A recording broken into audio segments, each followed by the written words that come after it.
সুপ্রভাত বন্ধুরা। তো সকাল থেকে আজকে ব্লগটা শুরু করছি। চা সুজি এগুলো বানিয়ে নিয়ে ছেলেকে এখন চাটা খেয়ে দিয়ে আসলাম স্কুলে। তো বাড়ি ফিরে প্রচুর কাজ রয়েছে। আজকে একটা রেসিপি তোমাদের সাথে শেয়ার করব, দেখো। Hello guys, welcome back to my channel. তো আজকে ঝিঙে ঘন্ট করব। সেই ঝিঙে ঘন্ট ঠাকুর বাড়ির স্টাইলে, কিন্তু এখানে বেশ কিছু জিনিস যেগুলো হচ্ছে ধরো আমরা খাই না, যেমন হচ্ছে মিল্কটা এখানে আমি অ্যাড করছি না, আমি এমনি সিম্পল ওয়েতে করছি। তোমরা হচ্ছে মিল্ক, ঘি এগুলো হচ্ছে অ্যাড করবে এই রান্নার মধ্যে। আর হচ্ছে ঘরে যদি গোটা সাদা জিরে থাকে তো সেটা হচ্ছে অ্যাড করে দিও। আমার যেহেতু ছিল না তাই আমি 5 ফোড়নটা আমি ইউজ করছি। এটা দিলেও খারাপ হবে না, ভালোই হবে। তারপরে দেবো হচ্ছে এটাকে এখন আমি অনেকক্ষণ হলো বসিয়েছি। আর ঝিঙেগুলো যেহেতু ভালো ওর জন্য কিন্তু দেখছো এই জল কিন্তু সাইড দিয়ে এরকম বেরোচ্ছে। এটা আগে ভালো করে ফ্রাই হোক আর সাথে সাথে বয়েলেরও কাজটা করে যাচ্ছে। তারপরে আমি দিয়ে দেবো ধনে গুঁড়ো আর জিরে গুঁড়ো পরিমাণ মতো, নুন মিষ্টিগুলো তো থাকবেই। আর স্লাইড গরম মশলা আমি দিয়ে আমি নামাবো। ও তার সাথে বলতে ভুলে গিয়েছিলাম, তেজপাতাটাও দিয়েছি। তো যাই হোক, এইভাবে হচ্ছে একটু মাখা মাখা করে নামাবো। আর নামানোর আগাগ দিয়ে একটু কিন্তু বেসন বা যদি ঘরে ময়দা থাকে স্লাইড ছড়িয়ে দিও, কারণ ঠাকুরবাড়ির ডায়েরিতে লেখা ছিল যেটা, সেটা হচ্ছে কি একটু আর কি মাখো মাখো ভাবটা হবে, আঠালো ভাবটা হবে, তার জন্য কিন্তু ময়দাটা তারা ইউজ করেছিলেন। তো যাই হোক, তোমাদের ঘরে ময়দা থাকুক বা কর্নফ্লাওয়ার থাকুক, যেটাই হোক সেটাই হচ্ছে তোমরা কিন্তু দিয়ে দিও। তো চলো আমি এখন ধনে গুঁড়ো জিরে গুঁড়ো দিয়ে নিই, তারপরে হচ্ছে তোমাদেরকে আবার দেখাচ্ছি যে কেমন মতো ধনে গুঁড়ো জিরে গুঁড়ো পরিমাণ মতন দিয়ে দিয়েছি। তোমরা যেরকম পরিমাণে খাবে তো তোমরা সেই পরিমাণে কিন্তু দিয়ে দিও। আর নুনও দিয়ে দিয়েছি। আর নিরামিষ খাবারের নিয়মই আছে রান্নার, এই স্লাইড মিষ্টি না দিলে কিন্তু সেই ফ্লেভারটা আসে না, ভালো লাগে না। তো আমি কি করব এখন, আমি কিন্তু স্লাইড চিনি। তো দেখো গাইস, আমি অল্প একটু বেসন নিয়ে নিয়েছি। আগেই বলেছিলাম মাখো মাখোটা ব্যাপার করতে হবে, আঠালো ব্যাপারটা না হলে এই রেসিপিটা ভালো লাগবে না, সেই টেস্টটাও আসবে না। কিন্তু আমি যেহেতু দুধটা দিচ্ছি না তাই ভাবলাম একটু বেসনটা দিয়েই দিই।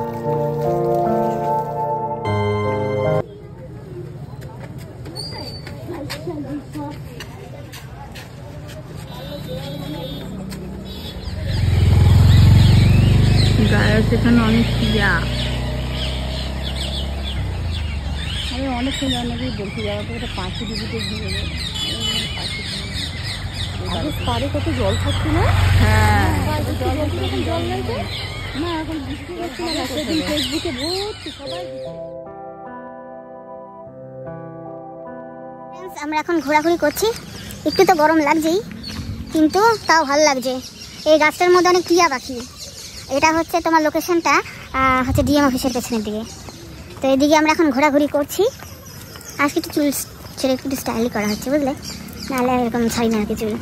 তো আমরা এখন ফরেস্টের গাছগুলো তো যাই।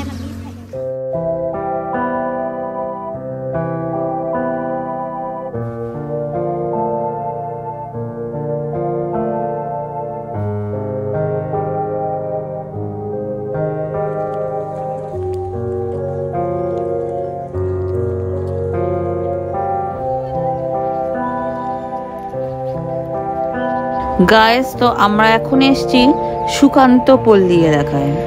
এটা ঠিক পরে তোমাদের চরের দিকটা।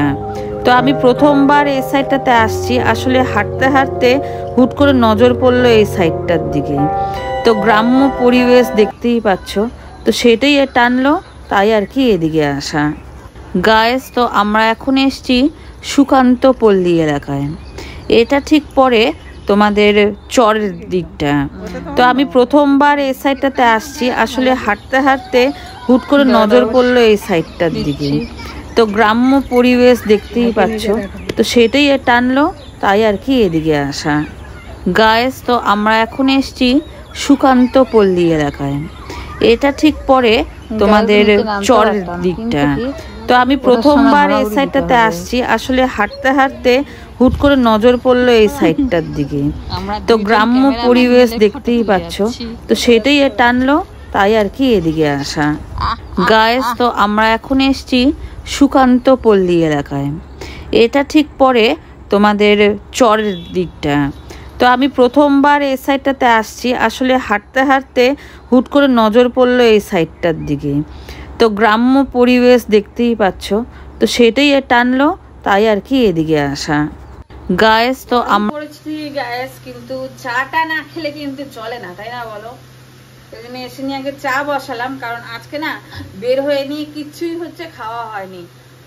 মানে তার মধ্যে তো জলটাও সাথে নিয়ে যাই না, কারণ ব্যাগের মধ্যে পড়লে হচ্ছে গেল, ব্যাগের যা যা আছে সব ভিজে পুড়ে একসে সবে, আর আমার এ নিয়ে ব্যাড এক্সপিরিয়েন্স রয়েছে, ওই জন্য আমি হচ্ছে নিই না। আর এই জন্য তেষ্টাও পেয়ে গেছিল, কি করব। তার মধ্যে আসার সময় টোটো দাদা ও আসতে পারেনি বিশেষ কারণের জন্য, অন্য টোটো করে আসলাম, তাও ইজিলি হচ্ছে টোটো পাইনি, কিছুটা গিয়েছি নিয়ে তারপরে দেখলাম একটা কপাল করে টোটো জুটলো, তারপরে আসলাম আর কি। ওর জন্য এখন তেষ্টা পেয়ে গেছে, তার মধ্যে অভ্যাস হচ্ছে চা খাওয়ার। তো গরম পড়ুক যাই পড়ুক, চা প্রেমীদের চাটা কিন্তু লাগেই। তো এসে নিয়ে চাটা বসালাম, এখন চা খাই। আর হচ্ছে সন্ধে অলরেডি হয়ে গেছে, তো যা যা করার সবই তো করবো। তো যাই হোক, দেখতে থাকো, সঙ্গে থাকো।